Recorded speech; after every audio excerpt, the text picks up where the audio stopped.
누가복음 2장 8절부터 20절을 우리 한 목소리로 함께 읽도록 하겠습니다. 그 지역의 목자들이 밤에 밖에서 자기 양떼를 지키더니 주의 사자가 곁에 서고 주의 영광이 그들을 두루비침에 크게 무서워하는지라. 천사가 이르되 무서워하지 말라. 보라, 내가 온 백성에게 미칠 큰 기쁨의 좋은 소식을 너희에게 전하노라. 오늘 다윗의 동네에 너희를 위하여 구주가 나셨으니 곧 그리스도 주시니라. 너희가 가서 강보에 쌓여 구유에 누워 있는 아기를 보리니 이것이 너희에게 표적이니라 하더니 호련히 수많은 천군이 그 천사들과 함께 하나님을 찬송하여 이르되 지극히 높은 곳에서는 하나님께 영광이요 땅에서는 하나님이 기뻐하신 사람들 중에 평화로다 하니라. 천사들이 떠나 하늘로 올라가니 목자가 서로 말하되 이제 베들레헴으로 가서 주께서 우리에게 알리신 바 이 이루어진 일을 보자 하고 빨리 가서 마리아와 요셉과 구유에 누인 아기를 찾아서 보고 천사가 자기들에게 이 아기에 대하여 말한 것을 전하니 듣는 자가 다 목자들이 그들에게 말한 것들을 놀랍게 여기되 마리아는 이 모든 말을 마음에 새기어 생각하니라. 목자들은 자기들에게 이르던 바와 같이 듣고 본 그 모든 것으로 인하여 하나님께 영광을 돌리고 찬송하며 돌아가니라. 아멘. 우리가 생일이라는 것을 한번 이렇게 생각을 해보면 참 보편성과 특수성이 동시에 있구나라는 것을 좀 생각을 하게 됩니다. 제가 질문을 하나 여러분들한테 드리겠습니다. 개그맨 배삼룡, 코미디언 홍현희의 남편 제이슨, 2PM의 태견, 배우 민창기, 코미디언 김민호, 치어리더 최성아, 이들의 공통점이 뭔지 아십니까? 치어리더 남자가 아니었습니다. 이들의 공통점이 이거 알 수가 없죠. 바로 생일이 같다는 겁니다. 죄송합니다. 이들의 생일이요 똑같이 12월 27일입니다. 제 이야기를 들으면서 무슨 생각을 하셨습니까? 제가 맞춰볼까요? 그래서 뭐 어쩌라고. 그렇죠. 그래서 뭐 이 얘기를 도대체 왜 하는 거야?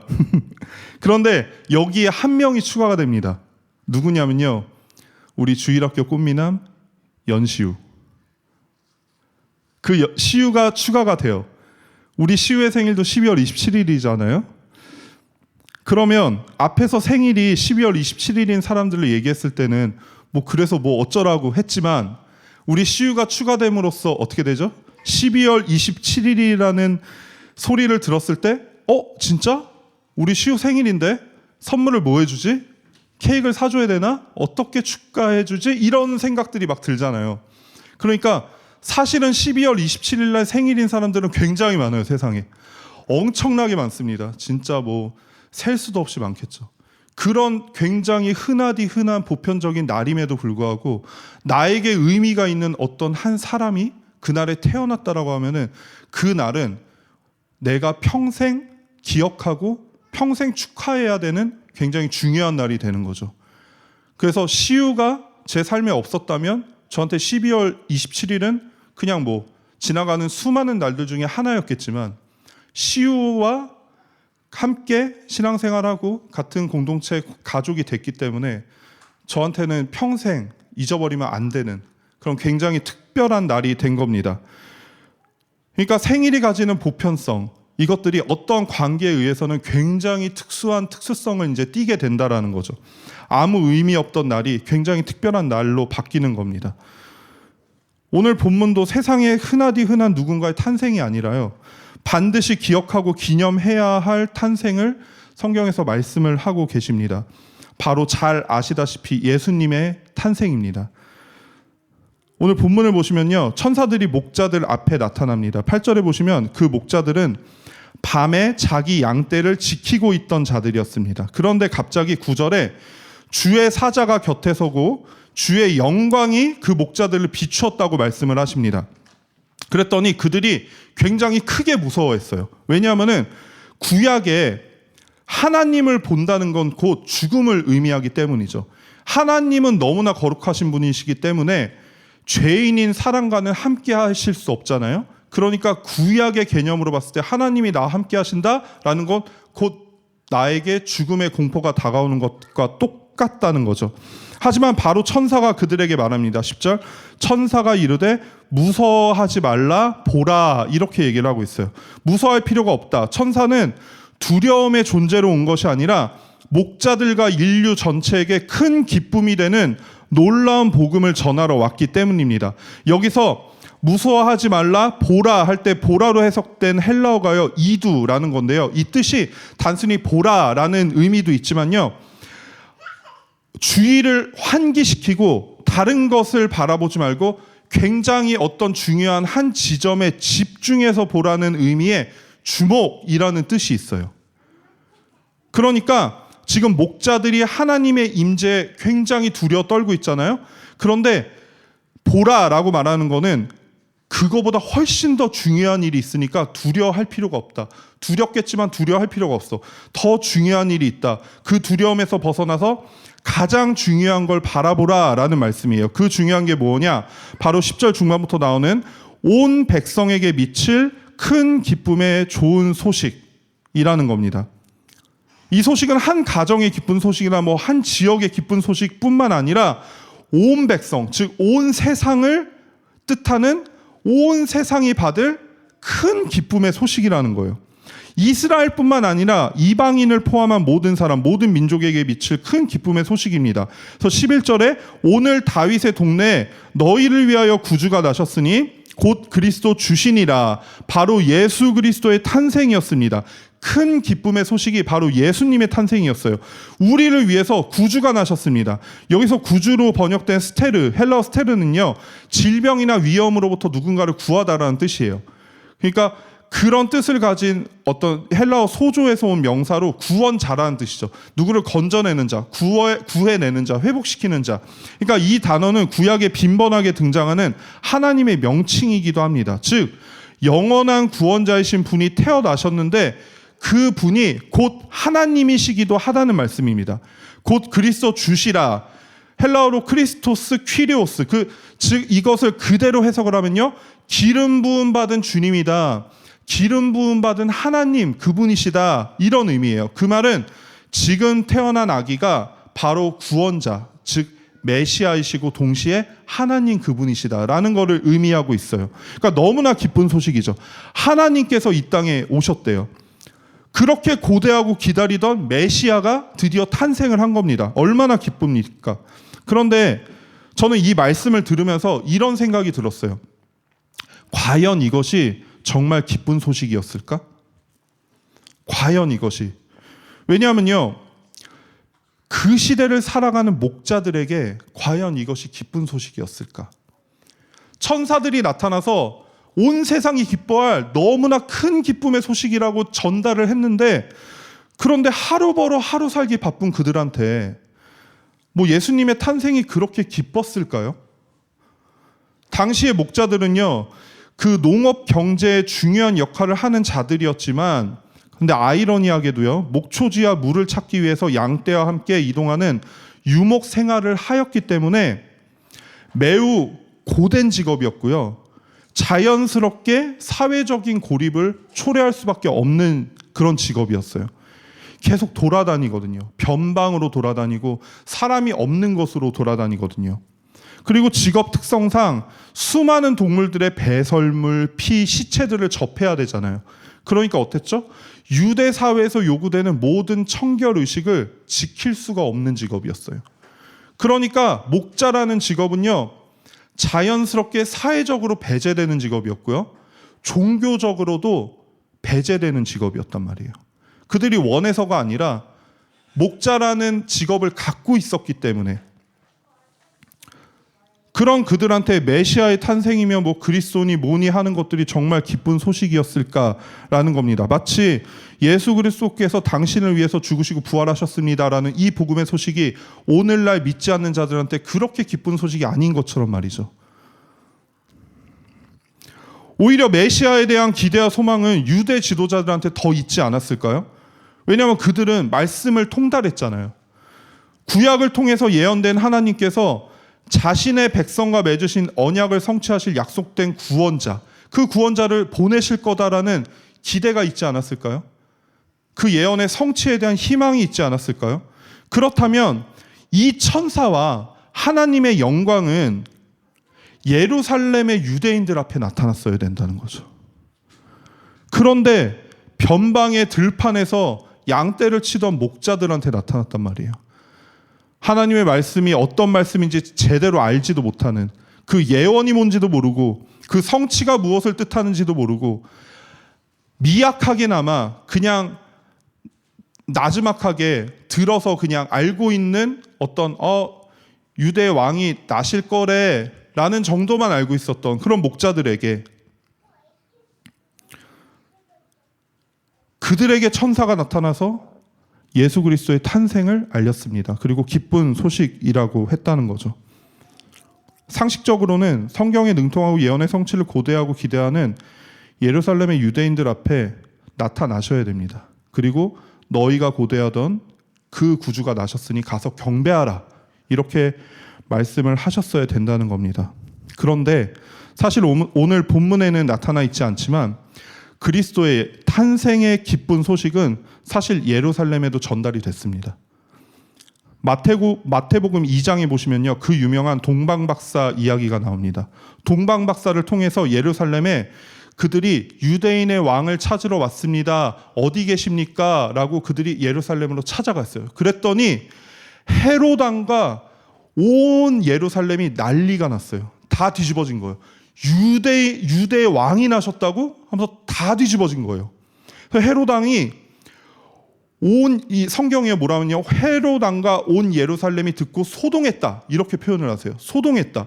그래서 헤롯 왕이 모든 대제사장과 서기관들을 다 불렀어요. 그래서 야, 유대 왕이 나셨대. 이분이 어디에서 어떻게 나신다라고 했는지 빨리 뒤져봐. 그래가지고 이들이 연구를 해서 찾은 게 베들레헴에 날 거라고 성경에서 예언을 하셨습니다. 이렇게 찾은 거예요. 그들이 그토록 기다리던 메시아가 나신 거죠. 그 소식이 온 예루살렘에 퍼졌습니다. 대제사장들과 서기관들은 그 장소까지 찾았습니다. 그러면 상식적으로 당연히 태어나신 유대의 왕을 경배하러 가야 되잖아요. 그런데 어땠습니까? 아무도 움직이지 않았다는 거죠. 온 예루살렘이 소동했음에도 불구하고요, 동방 박사들만 그분을 경배하러 움직이고요, 예루살렘에서 단 한 사람도 그분을 경배하러 가지 않았다는 겁니다. 너무 아이러니하지 않나요? 너무나 아이러니하게 어떤 사람도 이 동방 박사들과 함께 예수님을 만나러 가지 않았습니다. 몰랐던 것을 알게 되어서 그 알게 된 것을 삶으로 살아내는 자들이 아니었습니다. 주께서 보여주신 길을 따라 살지 않고 자신의 안위를 따라 살던 자들이었기 때문에 새로운 그 길을 보여주시고 심지어 예수 그리스도의 그 탄생을 알게 하셨어도 그것들이 그렇게 그들의 삶에 중요한 의미로 다가오지 않던 자들이었죠. 주님의 음성이 들리지 않았을 땐 내 마음대로 살다가 주님의 음성이 들리면요, 그 음성을 외면하던 자들이었습니다. 하나님 나라에 대한 단순한 지식은 있었지만 하나님 나라와 실상 아무 상관없던 자들이었습니다. 우리도 이럴 때가 참 많지 않습니까? 은혜를 받아도 감정의 해소와 마음의 안식으로만 그 은혜를 사용할 때가 너무나 많고, 그 받은 은혜대로 살아낼 고민은 하지 않고, 또 하나님의 뜻대로 나아갈 생각을 하지 않을 때 말입니다. 주의 말씀을 들어도 움직이지 않고 그분만이 소망이심을 말하면서도 계속해서 다른 세상에서 우리의 소망을 찾고 있잖아요. 이게 돼야 되는데, 저게 돼야 되는데, 누가 도와줘야 되는데, 돈이 이만큼 있어야 되는데, 어떻게 해결돼야 되는데, 메시아께 경배하자 말만 하고 세상의 우상들을 섬기느라, 그들을 경배하니라 정작 예수님을 경배하지 못한 삶을 살아갈 때가 참 많다는 겁니다. 그런데 오늘 본문의 목자들은 달랐습니다. 어찌된 영문인지 모르지만 그들은 하나님의 음성에 반응하는 자들이었습니다. 왜 목자들을 선택하셨는지 그 이유는 명확하지 않습니다. 하지만 그들은 그 음성에 명확하게 반응하는 자들이었습니다. 그들에게 한 아기의 탄생을 전하며 엄청난 광경을 보여주셨습니다. 13절부터 14절, 호련히 수많은 천군이 그 천사와 함께 하나님을 찬송하여 이르되 지극히 높은 곳에서는 하나님께 영광이요 땅에서는 하나님이 기뻐하신 사람들 중에 평화로다 하니라. 예수님의 탄생은 하늘 보좌를 버리고 인간이 되심으로 예수님의 입장에선 고통이 시작된 지점이죠. 그 시작이죠. 그런데 바로 그 시점에 하나님과 천사들 그리고 구원받을 인간들은 놀라운 기쁨을 향유하고 있는 거예요. 신이 인간이 되신 사상 초유의 사건이 영광을 버리고 이 땅 가운데 와야 되는 그 불행으로 귀결되지 않고요. 죄와 사망의 늪에 빠져 허우적대고 있는 인간을 구원하는 기쁨과 영광이었다라고 성경이 귀결하고 계시다는 거예요. 그리고 하나님의 기뻐하신 사람들, 즉 하나님의 은혜를 받은 목자들, 그래서 그 소식을 전해받은 그 목자들은 주의 음성을 듣자 그 예루살렘의 대제사장들과 서기관들처럼 혹은 다른 유대인들처럼 가만히 있을 수가 없었습니다. 15절 천사들이 떠나 하늘로 올라가니 목자가 서로 말하되 이제 베들레헴으로 가서 주께서 우리에게 알리신 바 이 이루어진 일을 보자. 그들에게 메시아의 탄생을 알려준 천사들이 떠나자마자 그들은 곧바로 움직였어요. 주께서 알리신 그 일들을 보러 가기 위해서 베들레헴으로 향했다는 거죠. 예루살렘에는 그렇지 않았잖아요. 많은 유대인들이 메시아의 소식을 들었지만 한 사람도 움직이지 않았어요. 이방인인 동방박사만이 그 유대인의 왕을 경배하러 어딘지도 모르는 곳을 막 헤매고 다니면서 단서를 얻었으니 바로 움직였단 말이에요.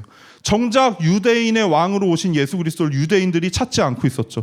하지만 목자들은 그렇지 않았습니다. 바로 움직였죠. 하나님 나라를 발견했기 때문에 삶의 방향성이 바뀔 수밖에 없었습니다.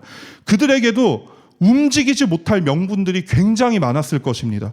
지켜야 할 양떼가 있잖아요. 이 양떼를 끌고 갈 수는 없잖아요. 그럼 생계를 버려야 하는 거예요. 내일 해야 될 스케줄들이 있었겠죠. 그리고 심지어 밤에 이런 일이 일어났으니 얼마나 피곤했겠습니까? 고된 일을 하는 직업을 가진 자들이 잠을 자고 싶고 쉬고 싶었을 텐데 하루 종일 일하느라 어쩌면 매우 피곤한 상태였을지도 모르고 혹은 유독 마음이 힘든 날이었을지도 모르잖아요. 그런데 하지만 주의 음성을 들은 그들에게 그 모든 것들은요 고려의 대상조차 되지 못했다는 거죠.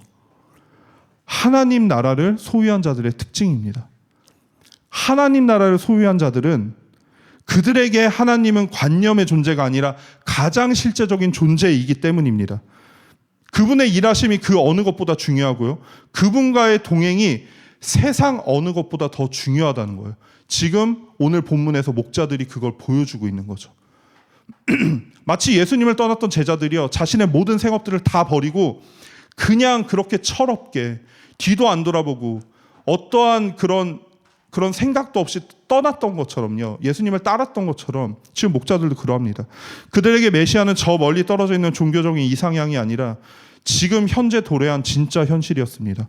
아무 상관도 없이 종교 지도자들에게만 맡겨놨던 예언의 성취, 말씀이 어떻고 메시아가 어떻고 그런 것들은 나 살기 바빠서 신경 쓸 겨를조차 없는 다른 나라 이야기다. 이게 아니라요. 당장 나한테 닥친 구원이자 기쁨으로 그들이 받아들였다는 거예요. 놀라운 일이죠.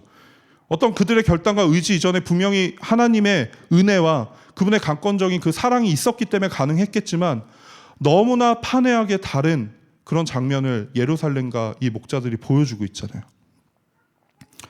그러므로 그들은 아무 상관없는 자처럼 있을 수 없었습니다. 바로 베들레헴으로 가서 구유에 누인 아기를 만나야 했습니다. 그리고 예수님의 탄생을 찬양하며 영광을 돌려야 했습니다. 기뻐해야 하는 분명한 이유가 있었기 때문입니다. 새삼스럽지만요, 저는 이 시대에 이게 너무나 중요하다라고 생각을 합니다. 여러분들 다 아시다시피 수많은 사람들이 크리스마스를 즐거워하잖아요. 너무나 기뻐하죠. 사랑하는 사람과 행복한 크리스마스를 보내려고 여러 가지 막 준비를 하잖아요. 많이 파티도 준비하고 어떤 만남도 준비하고 송년회도 준비하고 또 뉴스를 보니까 막 작게는 8만 원, 9만 원에서 많게는 40만 원, 50만 원 되는 크리스마스 케이크요. 다 벌써 매진이 됐대요. 그러니까 사람들이 굉장히 특별하게 이날을 기념을 한단 말이에요. 아이들은 받을 선물에 들떠 있고 커플들은 로맨틱한 크리스마스를 보낸 일을 생각하면서 기대하고 있죠. 또 주식에 투자한 사람들은 산타랠리 막 이런 것들을 기대하면서 막 외치고 있고 수많은 사람들이 이쁘고 좋은 곳으로 숙소를 잡고 파티룸 대여하고 그날을 기념하고 축제를 엽니다.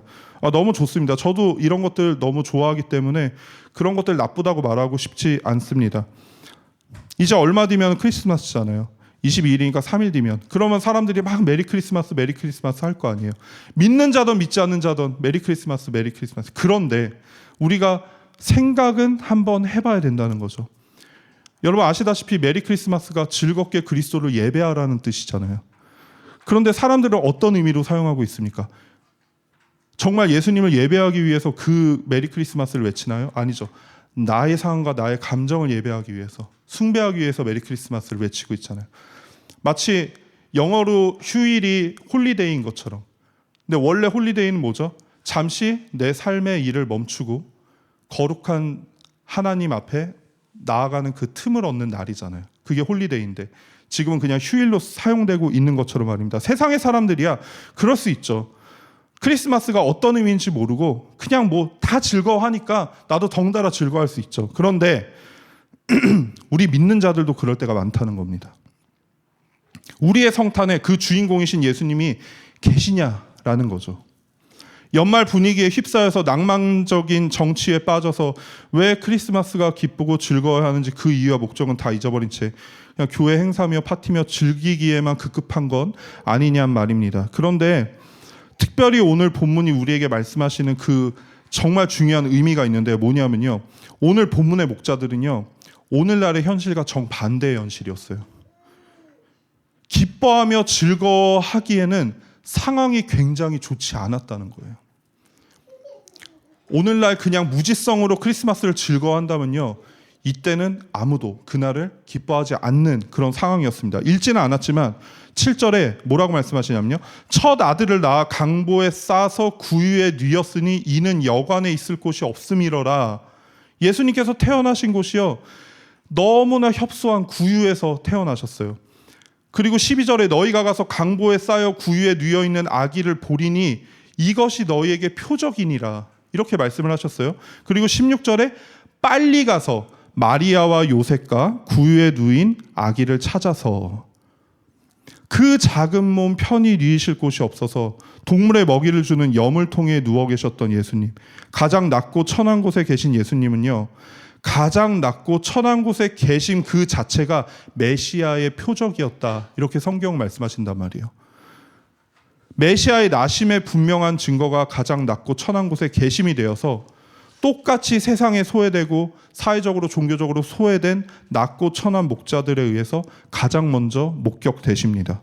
모든 정황이 암울합니다.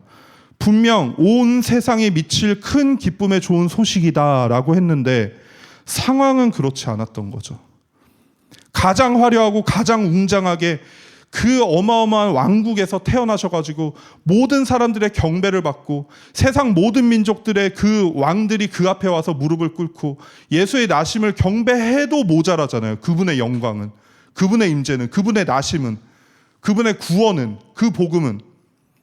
그런데 그분은요, 그러기는커녕 가장 낮은 곳에서 가장 낮은 자들에게 가장 먼저 가장 낮음을 증거로 나타내셨다는 겁니다.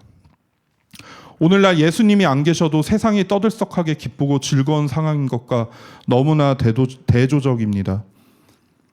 그리고 그 목자들은 가장 기쁨의 소식과 관련이 없어 보이는 그 장소에서 가장 비극적으로 보여지는 그 상황 속에서 어떠한 반응을 보입니까? 17절부터 20절. 보고 천사가 자기들에게 이 아기에 대하여 말한 것을 전하니 듣는 자가 다 목자들이 그들에게 말한 것들을 놀랍게 여기되 마리아는 이 모든 말을 마음에 새기어 생각하니라. 목자들은 자기들에게 이르던 바와 같이 듣고 본 그 모든 것으로 인하여 하나님께 영광을 돌리고 찬송하며 돌아가니라. 아무리 봐도 즐거워할 만한 상황이 아닙니다. 유대인의 왕으로 오신 이가 여물통에 계십니다. 온 세상에 가장 기쁜 소식이라는 분이 형편없는 곳에 계셨습니다. 초라한 그곳에서 누구의 관심과 주목도 받지 못하시고 누워 계십니다. 그런데 목자들은요, 하나님께 영광을 돌리고 찬송을 불렀습니다. 그리고 그곳에 있는 모든 사람들에게 이분이 누구신지를 그 천사들에게 들었던 그 소식을 그들에게 전했어요. 그들은 메시아 탄생의 복음을 듣고요, 그 기쁨을 이기지 못했던 거예요. 세상의 모든 자들이 암울하고요, 별로 기뻐하지도 않을 만한 그런 상황에서 그들은 기뻐했습니다. 그들은 즐거워했어요. 그들은 찬양을 했던 거예요. 왜요? 예수 그리스도의 나심으로 말미암아. 그 이유 하나 때문에. 베들레헴 구유에서 태어나신 이 아기는요, 더 이상 나와 상관없는 존재가 아니었습니다. 나의 구원자이며 찬양의 이유였습니다. 그 은혜가 임한 순간부터 그들은 죽을 때까지 예수님과 상관없는 존재로 살아갈 수가 없게 된 것입니다. 목자들이 돌아간 후의 행적에 대해서 성경은 침묵하고 계시지만 아마도 최초의 복음 선포자였던 그들은 평생을 예수 그리스도의 증인으로서 살아갔을 것입니다. 여러분, 제가 앞에서 말씀드렸듯이 저에게 12월 27일은 평생 의미 있는 날이 될 겁니다. 왜냐하면 사랑하는 우리 시우의 생일이잖아요. 제가 시우를 몰랐다면 그렇지 않았을 것입니다. 마찬가지로요, 성탄절은요, 평생 우리에게 의미 있는 날이 될 것입니다. 왜냐하면 예수님의 탄생을 기념하는 날이기 때문입니다. 너무 새삼스럽죠. 너무 새삼스러운 이유인데요, 정말 이 이유 때문입니다. 그런데 종종 예수님과 상관없이 성탄절을 기뻐합니다. 예수님과 의미 있는 관계가 아니더라도 기뻐한다는 것입니다. 다른 사람 이야기할 것 없이 우리 믿는 자들이 그러하다는 겁니다. 예수님 때문에 기뻐해야 할 존재들이요, 주변의 상황과 환경에 따라서 맹목적으로 기뻐하기도 한다는 겁니다. 예수 그리스도만이 우리의 결론이라고 외치는 자들이요, 다른 결론을 쫓아서 노예처럼 끌려가기도 한다는 겁니다. 그렇게 환경과 상황에 빠져서 기뻐하기도 하고 슬퍼하기도 하고 괴로워하기도 하고 우울해하기도 한다는 거죠. 예수님과 상관없는 삶을 사는 자들은 기뻐할 만한 상황에서는 기뻐하지만 당연하듯이 슬퍼할 만한 상황에서는 똑같이 슬퍼합니다. 상황과 환경에 따라 끌려다닙니다. 심지어는 주의 말씀 앞에서도 반응하지 못하고 그분의 임재 가운데서도 반응하지 못합니다. 왜냐하면 예수님과 상관없는 삶을 살아왔기 때문입니다. 예루살렘의 그 많은 유대인들처럼 말입니다. 하지만 오늘 목자들은 달랐습니다. 모두가 암울해할 만한 상황 속에서 그들은 기뻐했습니다. 세상에 가장 낮고 천한 평민들도 그렇게 태어나지 않는 그 환경과 상황에서요, 그분의 존재로 말미암아, 예수 그리스도의 탄생으로 말미암아 그들은 경배했습니다. 기뻐했습니다. 왜요? 예수님이 거기 계셨기 때문에. 우리에게 가장 큰 기쁨의 좋은 소식이 무엇입니까? 단연컨대 예수 그리스도께서 우리와 함께 하신다는 사실입니다. 오직 그 사실만이 우리에게 가장 큰 기쁨이자 소망이란 말입니다. 우리가 가장 암울할 때조차 그분은 우리와 함께 하십니다. 너무나 일이 잘 풀려서 막 교만하려고 할 때조차도 그분은 우리와 함께 하십니다. 가장 비참하고 형편없는 그 순간에도요, 예수님 우리를 떠나지 않으십니다. 우리와 함께 하신다는 말. 이것이 우리한테 참된 소망입니다. 우리 더복교회가 세워지고 우리에게 주신 메시지는 너무나 분명했습니다. 우리 삶의 모든 순간 속에서 예배하라. 우리 삶의 모든 매 순간마다 예수 그리스도와 상관없는 자로 살지 말라. 요즘 우리 성도님들의 순간순간 듣게 되는 믿음의 고백들을 제가 듣고 있으면 오늘 설교를 준비하면서 느낀 건데 마치 제가 예루살렘에 있는 대제사장처럼 느껴질 때가 있어요. 하나님과 상관없고 예수 그리스도와 상관없는 삶을 살아가면서 뭔가 신학은 공부를 했고 뭔가 성경은 조금 더 많이 아는 것 같은, 그런데 우리가 알다시피 신학이 신앙은 아니잖아요. 많이 안다고 해서 그렇게 사는 것도 아니죠. 심지어 많이 알지도 못하지만 안다고 착각하고 산다고 착각할 때가 있다는 겁니다. 그런데 저는 우리 교회의 모든 성도님들의 고백을 들으면요, 제가 굉장히 겸손해지고 하나님의 은혜에 대해서 되게 깊게 묵상을 하게 돼요. 그 고백을 통해서 다시 일어날 수 있음에 너무나 감사드립니다. 우리 교회가 많은 것을 하고 있지 않는 것 같지만 우리 한 사람 한 사람이 예수님과 동행한다면 우리는 모든 것을 하고 있는 것입니다. 반대로 많은 것을 하고 있음에도 우리가 예수님과 상관없는 삶을 산다면 아무것도 하고 있지 않는 것과 같습니다. 마치 세상의 모든 재화가, 모든 기업들이, 모든 사람들이 크리스마스란 특별한 날에 맞춰서 움직이고 계획하고 다 집중이 되지만 정작 예수님과 상관없는 크리스마스를 기념하고 정작 예수 그리스도와 아무 상관없는 그러한 삶을 살면서 크리스마스를 즐기듯이 말입니다. 예수님의 탄생을 기념하는 이날, 우리의 기쁨이 어디에 근간을 두고 있는지 우리가 살피길 소망합니다. 거룩해 보이는 예루살렘의 의미 없는 종교인들이 아니라 소외받고 멸시받는 듯 하나 하나님의 음성에 믿음으로 반응할 준비가 되어 있었던 그 목자들, 그리고 그 목자들을 통해서 예수 그리스도의 나심이 선포되었던 것처럼 주님이 주시는 말씀과 은혜에 충실하게 반응하여 우리가 살아내고 또 예수님 없이는 단 하루도 살아갈 수 없다라는 그 은혜의 고백이 우리의 근간이 되는 기쁜 성탄의 경배의 은혜가 가득한 우리 더복 성도님들이 되시기를 주님의 이름으로 소망합니다.